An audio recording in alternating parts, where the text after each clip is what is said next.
Hi everybody, welcome to Jin's Wall Street News.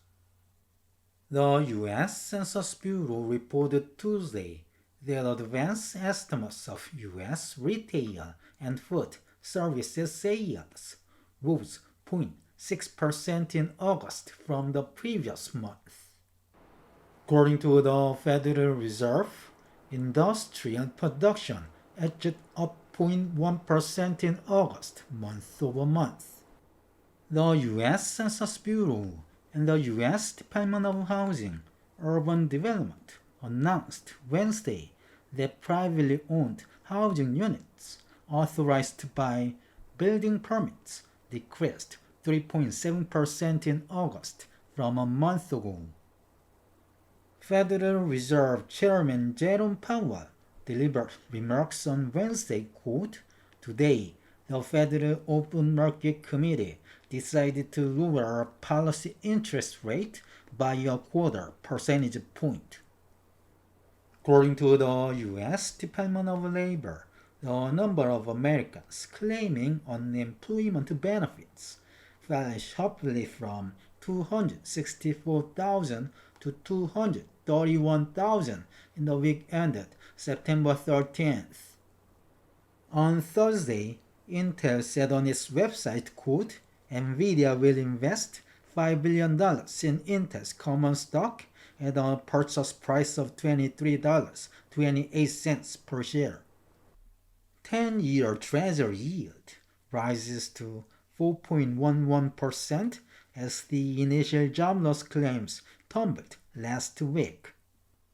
The U.S. Census Bureau announced Tuesday that advanced estimates of U.S. retail and food services sales increased 0.6% from $727.4 billion in July to $732 billion in August, up 5% from $697.2 billion in August last year. The retail sales control group, which is used for GDP calculation, rose 0.7% month over month. According to the Federal Reserve, industrial production edged up 0.1% from 103.8 in July to 103.9 in August, up 0.9% from 103 in August last year. The Federal Reserve said, quote, "Manufacturing output rose 0.2% in August after edging down 0.1% in July." Within manufacturing, the production of motor vehicles and parts increased 2.6% in August, while factory output elsewhere edged up 0.1%. The U.S. Census Bureau and the U.S. Department of Housing, Urban Development reported Wednesday that privately owned housing starts tumbled 8.5% from 1,429,000 in July to 1,307,000 in August, down 6% from 1,391,000 in August last year. In addition, privately owned housing units authorized by building permits dropped 3.7% from 1,362,000 in July to 1,312,000 in August, down 11.1% from 1,476,000 in August last year. According to the Federal Reserve Bank of Atlanta, GDPNow estimates U.S. real GDP grew at 3.3% for the third quarter, updated based on the U.S. retail sales, industrial production, and the housing starts report. Federal Reserve Chairman Jerome Powell delivered remarks after the Federal Open Market Committee meeting on Wednesday, quote, "While the unemployment rate remains low, it has edged up.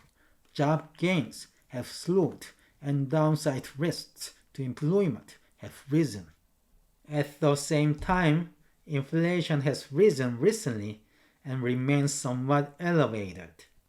In support of our goals and in light of the shift in the balance of risks, today the Federal Open Market Committee decided to lower our policy interest rate by a quarter percentage point. We also decided to continue to reduce our securities holdings. In the labor market, the unemployment rate edged up to 4.3% in August, but remains little changed over the past year at a relatively low level. Payroll job gains have slowed significantly to a pace of just 29,000 per month over the past 3 months.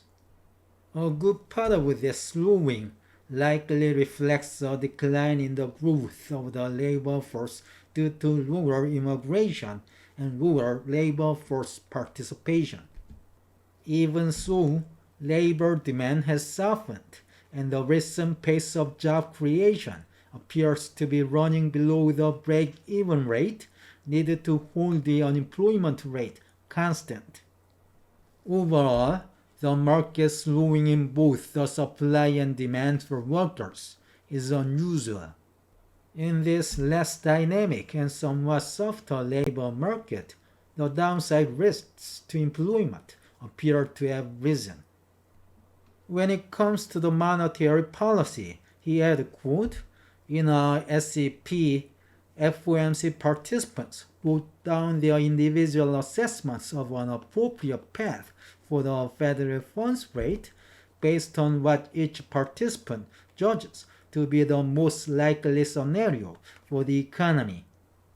The median participant projects that the appropriate level of the federal funds rate will be 3.6% at the end of this year. This path is 1/4 percentage point lower than projected in June.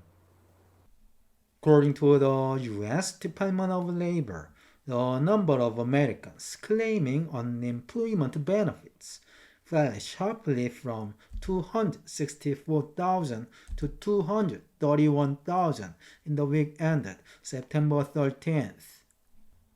In addition, the number of Americans receiving benefits after an initial week of aid decreased from 1,927,000 to 1,928,000 in the week ended September 6th. Intel and Nvidia plan to work together for AI infrastructure and personal computing products. On Thursday, Intel posted its website, quote, Nvidia and Intel Corporation today announced a collaboration to jointly develop multiple generations of custom data center and PC products that accelerate applications and workloads across hyperscale, enterprise, and consumer markets. For data centers, Intel will build Nvidia custom x86 CPUs that Nvidia will integrate into its AI infrastructure platforms and offer to the market. For personal computing, Intel will build and offer to the market x86 system on chips that integrate Nvidia RTX GPU chiplets. These new x86 RTX SoCs will power a wider range of PCs that demand integration of world-class CPUs and GPUs. Nvidia will invest $5 billion in Intel's common stock at a purchase price of $23.28 per share. The investment is subject to customary closing conditions, including required regulatory approvals. 10-year Treasury yield moved up and down despite the strong retail sales, as most of the investors expected the Fed to cut its policy rate by 1/4 percentage point on Wednesday.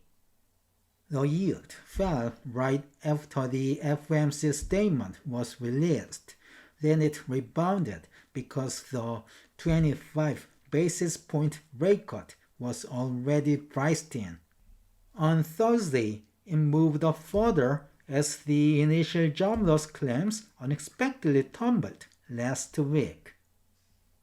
Okay, this is the end of today's news. Thank you for watching. Have a great weekend.